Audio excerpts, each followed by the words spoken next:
सभी को नमस्कार। मैं आचार्य डॉक्टर रणजीत सिंह रघुवंशी। आज अपन पढ़ते हैं एनसीईआरटी कक्षा 10वीं संस्कृतम सेमुसी भाग द्वितीय तृतीय पाठ शिशुलालनम। प्रस्तुत पाठ संस्कृत के प्रसिद्ध साहित्यकार दिगनाग द्वारा रचित कुंदमाला नामक ग्रंथ से लिया गया है। इसमें दिखाया गया है कि जब भगवान श्री राम राज सिंहासन पर बैठे थे उस समय लवकुश उनसे मिलने आए थे, तो लवकुश की सुंदरता देखकर किस प्रकार श्री राम मोहित हो गए। सिंहासनस्थः रामः, भगवान राम सिंहासन पर बैठे हैं। तथा प्रविष्टः विदूषकेन उपदिश्यमान मार्गो तापसा कुशलवो, तभी मार्ग में लव और कुश को उपदेश देता हुआ विदूषक प्रवेश करता है। विदूषकः इत्येत आर्य, विदूषक कहता है आर्य है। कुशलव, कुश और लव दोनों रामम उपसृत्य प्रणम्य च, राम के पास जाकर और प्रणाम करके कहते हैं अपि कुशलम महाराजस्, की महाराज आप ठीक तो हैं। राम कहते हैं युष्मद् दर्शनात् कुशलमिव, कि तुम्हारे दर्शन से सब ठीक है। भवतो किम वयमत्र कुशल प्रश्नस्य भाजनमेव, क्या तुम लोग यहाँ केवल मेरी कुशलता पूछने आयो। न पुनरतिथि जन्य समुचितस्य कंठाश्लेषस्य परिष्वज्य अहो हृदयग्राही स्पर्शा, क्या तुम लोग मेरे गले नहीं लगोगे। ऐसा कहकर भगवान राम उन दोनों को गले लगाते और कहते हैं करे इनका स्पर्श तो बड़ा हृदय को छूने वाला है। आसनम अर्धमुपवेशयति, और आधे सिंहासन पर भगवान राम उन दोनों को बिठाते हैं। उभाओ राजासनम खलबेतत्, लवकुश दोनों कहते हैं करे ये तो राजा का सिंहासन है, ना युक्त मध्यश, तुम इस पर बैठना उचित नहीं। फिर भगवान राम कहते हैं सभ्य धानम ना चरित्र लोपाय, कि ये सिंहासन बायां हाथ है किंतु चरित्र पतन के लिए नहीं। तस्माद अंक व्यवहित मध्यस्यास्ताम सिंहासनम, इसलिए तुम मेरी गोद की सिंहासन पर बैठो। अंकम उपवेश्यति, और लवकुश दोनों को भगवान राम अपनी गोद में बिठाते हैं। उभव अनिच्छा नाट्यता, लव और कुश दोनों अनिच्छा प्रकट करते हुए राजन अलम अति दाक्षिण्यन, की महाराज अधिक दक्षता मत दिखाओ। फिर राम कहते हैं अलम अति शालीनता है, कि तुम भी अधिक शालीनता मत दिखाओ। राम कहते हैं भवती शिशुजनो वयो अनुरोधात गुण महताम अपि लालनीय ब्रजति हिम करो अपि बाल भावात पशुपति मस्तक केतकच्छदत्वम, अर्थात जो छोटे बच्चे होते हैं अपने बाल भाव के कारण महान गुण वाले लोगों द्वारा भी प्रेम करने योग्य होते हैं, क्योंकि जो चंद्रमा है वह अपने बाल रूप के कारण ही भगवान शिव के मस्तिष्क की शोभा बढ़ाता है, उनके मुकुट की शोभा बढ़ाता है वो। राम कहते हैं एष भवतो सौंदर्य अवलोक जनितेन कौतूहलेन पृच्छामि क्षत्रिय कुल पितामहो सूर्य चंद्रयो कोबा भवतोर वंशस्य करता, कि मैं तुम्हारी जो सौंदर्य है इसको देखकर कौतूहल के कारण पूछता हूँ कि तुम्हारे क्षत्रिय कुल के पितामह कौन है, सूर्य है या चंद्रमा है, तुम्हारे वंश के कर्ता कौन है। लव कहते हैं भगवान सहस्रदीधि, अर्थात 1000 किरणों वाले जो सूर्य है वो हमारे कुल के कर्ता है। राम कहते हैं कथम अस्मत् समान अभिजनितो समृत, अर्थात हमारे कुल के समान तुम कैसे। विदूषक कहता है किम द्वयोरप्य एक में प्रतिवचनम, क्या दोनों का उत्तर एक ही है। लव कहते हैं भ्रातारौ आवाम सहोदरा, अर्थात हम दोनों सगे भाई हैं। राम कहते हैं समरूपः शरीर सन्निवेश, अर्थात तुम्हारे शरीर की संरचना भी दोनों की समान है। वयस्तु न किंचित अंतरम, और आयु में भी कोई अंतर नहीं है। लव कहते हैं आवाम यमलव, हम दोनों जुड़वा हैं। राम कहते हैं संप्रति युज्यते किम नाम ध्येयम, इस समय उचित है कि तुमसे पूछूं तुम्हारा नाम क्या है। लव कहते हैं आर्यस्य वंदनायाम लव इत्यात्मानम श्रावयामि, कि आर्य की वंदना में मैं अपने आप को लव कहता हूँ। कुसम निर्देश, और कुश की ओर निर्देश करते हुए आर्योपि गुरु चरण वंदनायाम, और यह भी गुरु की चरण की वंदना में। और फिर कुश कहते हैं अहम अपि कुश इत्यात्मानम श्रावयामि, मैं भी अपने आप को कुश कहता हूँ। राम कहते अहो उदात्त रम्य समुदाचारः, अर्थात इनका जो आचरण है बड़ा ही उदात्त और रम्य है। किम नाम ध्येयो भवतोर गुरु, अर्थात तुम्हारे गुरु का नाम क्या है। लव कहते हैं ननु भगवान वाल्मीकि, कि निश्चित ही भगवान वाल्मीकि हमारे गुरु हैं। राम कहते हैं कैन संबंध है, किस संबंध से। फिर लव कहते हैं उपनयन उपदेशन, उपनयन उपदेश के कारण। राम कहते हैं अहमत्र भवतो जनकम नाम तो वेदी तुम इच्छामि, मैं यहाँ तुम्हारे पिता को नाम से जानना चाहता हूँ। लव कहते हैं नहीं जानामि अश्य नाम ध्येयम, मैं उनका नाम नहीं जानता। ना कश्चित अस्मिन् तपोवने तस्य नाम विहरति, कि इस तपोवन में कोई उनका नाम नहीं लेता। राम कहते हैं अहो महात्म्यम, की बड़ी महानता है। कुश कहते हैं जानाम्य हम तस्य नाम ध्येयम, मैं उनका नाम जानता हूँ। फिर राम कहते हैं कथ्यताम, तो कहिए। कुश कहते हैं निरंकुरोशो नाम, निरंकुरोश अर्थात निर्दयी, उनका नाम निर्दयी है। राम कहते हैं बहेश अपूर्व खलु नाम ध्येयम, कि मित्र ये तो बड़ी अपूर्व नाम बता रहे हो। विदूषक विचिंत, मन में सोचते हुए एवं तावत पृच्छामि, तुमसे ऐसा पूछता हूँ। निरंकुरोषु इति का एवं भणिति, कि तुम्हारे पिता का नाम निर्दयी है, ऐसा कौन कहता है। कुश कहते हैं अंबा अर्थात माता कहती है। विदूषक कहता है किम कुपिता एवं भणिति, क्या क्रोधित होकर ऐसा बोलती है। उत्प्रकृतिस्था, या स्वाभाविक रूप से बोलती है। फिर कुश कहते हैं यदि आवयोर बाल भाव जनितम किंचित अभिनय पश्यति, यदि हम बच्चों में वो थोड़ा अभिनय देखती है। तदा एवं अधि क्षिपति, तब ऐसा हम पर आक्षेप करते हुए, निरंक्रोशस्य पुत्रो, निर्दयी के पुत्रो, मां चापलम, चपलता मत करो, ऐसा कहती है। विदूषक कहता है, एतयोर यदि पितुर निरंक्रोश इति नाम देयम देयम एतयोर जननी तेन अवमानिता निर्वासिता एतेन वचनेन दारकौ निर्भर्तष्यति, अर्थात इनकी जो माँ है वो अपमानित और निर्वासित होने के कारण इनको डांटते हुए दोनों बच्चों को ऐसा कहती है। राम स्वगतम, मन ही मन, दिग माम एवं भूतम, कि मुझे धिक्कार है, मेरे कारण ऐसा हुआ। सा तपस्विनी मत्कृत अपराधेन स्वापत्यम एवं मन्यु गर्भैर अक्षरैर निर्भर्तष्यति, कि वो जो तपस्विनी है मेरे द्वारा किए गए अपराध के कारण अपने दोनों बच्चों को क्रोध से भरे ऐसे शब्द बोलकर डांटती है। सब आत्म अवलोकयति, और आंखों में अश्रु भरकर वो देखते हैं। राम राम कहते हैं, अति दीर्घो प्रवासो एवं दारुणश्च, अर्थात यह यात्रा बहुत लंबी और कठोर है। विदूषकम अवलोक जनांतिकम, और विदूषक को देखकर इशारा करते हुए कहते हैं, कौतूहले नाभिष्टो मातरम अनयोर नाम तो वेदी तुम इच्छामि, कि मैं जिज्ञासा पूर्वक इन दोनों की माँ का नाम जानना चाहता हूँ। न युक्तम च स्त्रीगतम अनुयुक्तम विशेषतः तपोवने, यद्यपि तपोवन में स्त्री के विषय में अधिक पूछताछ करना ठीक नहीं है। तत्को अत्रोपाया, किंतु यहाँ पर और क्या उपाय है। विदूषक जनांतिकम, विदूषक इशारा करते हुए, अहम पुनः पृच्छामि, मैं फिर पूछता हूँ, प्रकाशम अर्थात शब्द का उच्चारण करते हुए, किम नाम धेया युवय और जननी, कि तुम दोनों की माँ का नाम क्या है। लब कहते हैं, तस्याः द्वय नामनी, उनके दो नाम है। विदूषक कहता है, कथमिव, कैसे।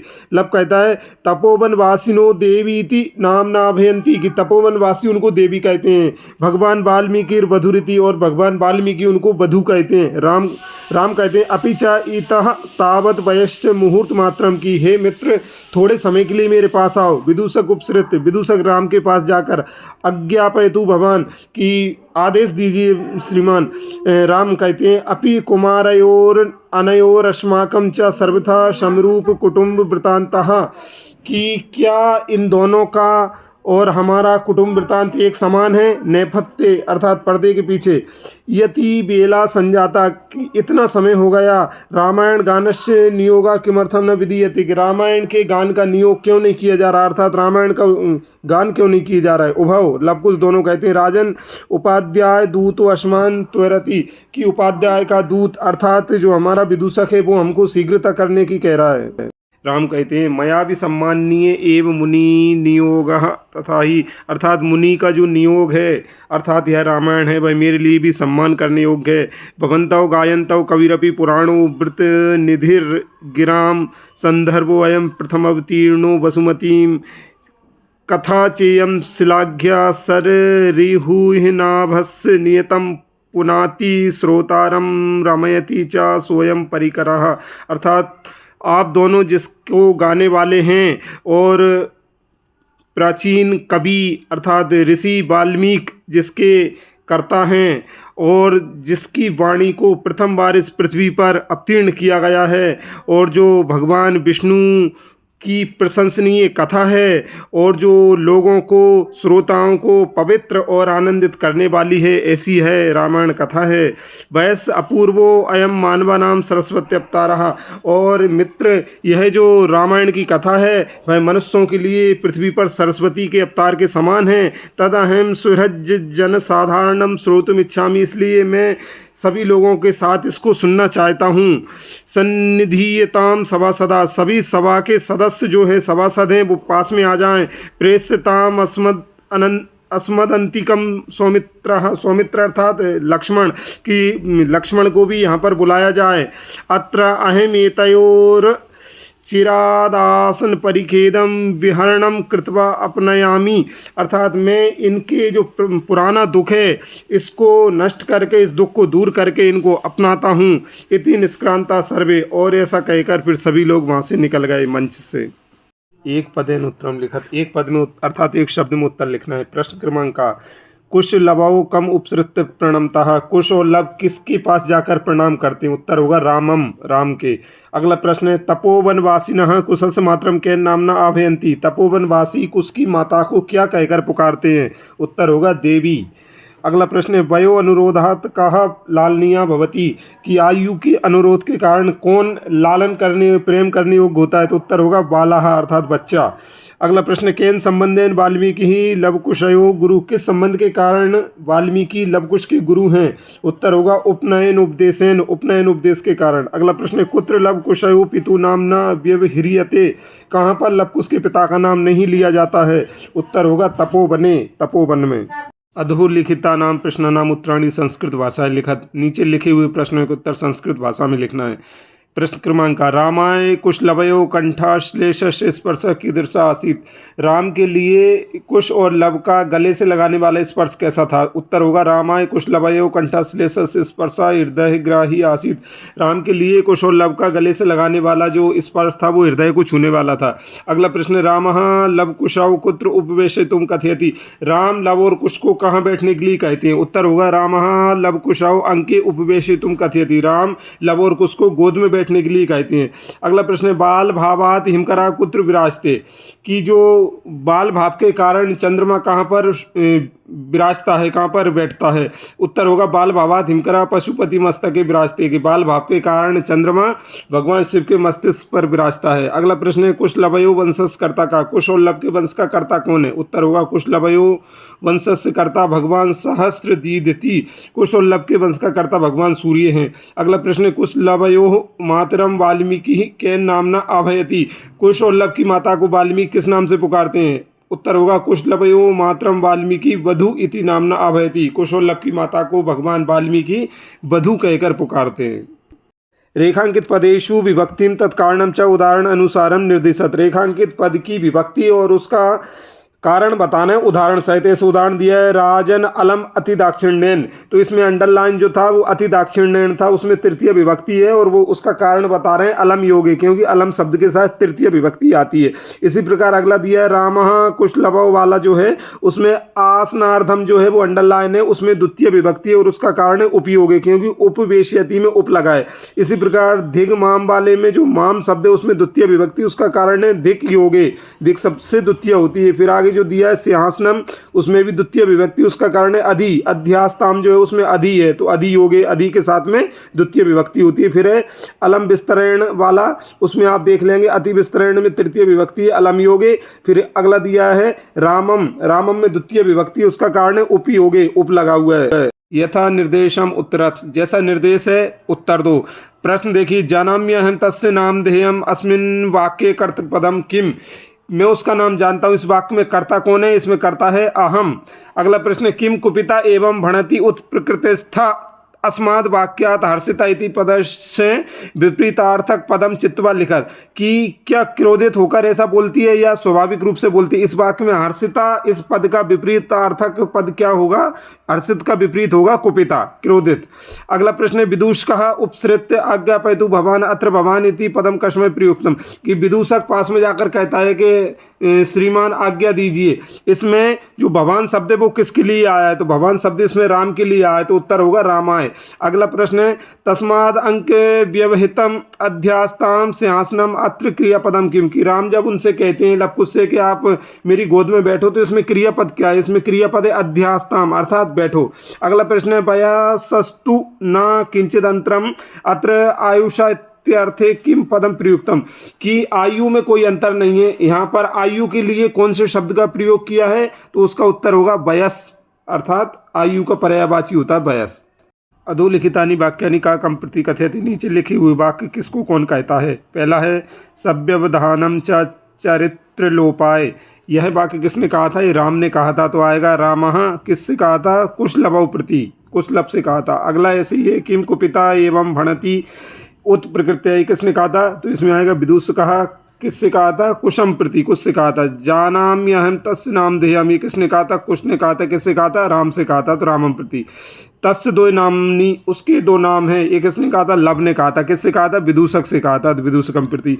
फिर वयस्य अपूर्व खलु नामधेयम, ये वाक्य किसने कहा था, ये राम ने कहा था। किससे कहा था, कुशम प्रति, कुश से कहा था। मंजूषातः पर्याय द्वयम चित्वा पदानाम समक्षम लिखा, ये कह रहे हैं कि कोष्टक से दो दो पर्यायवाची शब्द चुनकर उनके सामने लिखना है। जैसे हिमकराह, हिमकरा का पर्यायवाची होगा शशि और दूसरा होगा निशाकरः। इसी प्रकार संप्रति इसका पर्यायवाची होगा इदानीम अधुना। समुदाचारः इसका होगा शिष्टाचारः सदाचारः। पशुपति इसका होगा शिवः चंद्रशेखरः। तनयः इसका होगा पुत्रः श्रुतः। सहस्रदीदिति इसका होगा सूर्यः भानुः। विशेषण विशेष पदानि योजत, विशेषण और विशेष पदों को जोड़ना है। उदात्त रम्या इसमें आ जाएगा समुदाचारा।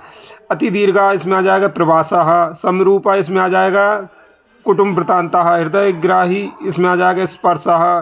कुमारय इसमें आ जाएगा कुशलभयो। अधोलिखित पदेषु संधि कृत, इसकी संधि करना है। तो ये जो संधियाँ मैंने कर दी हैं इनके आगे लिखी हैं, आप पढ़ लेंगे समझ में आ जाएगा। नीचे वाले में संधि का विच्छेद करना है, तो वो विच्छेद भी कैसे करना है वो भी मैंने कर दिया, आप पढ़ लेंगे आपको समझ में आ जाएगा। इति तृतीयः पाठः समाप्तः। सर्वेभ्यो नमो नमः।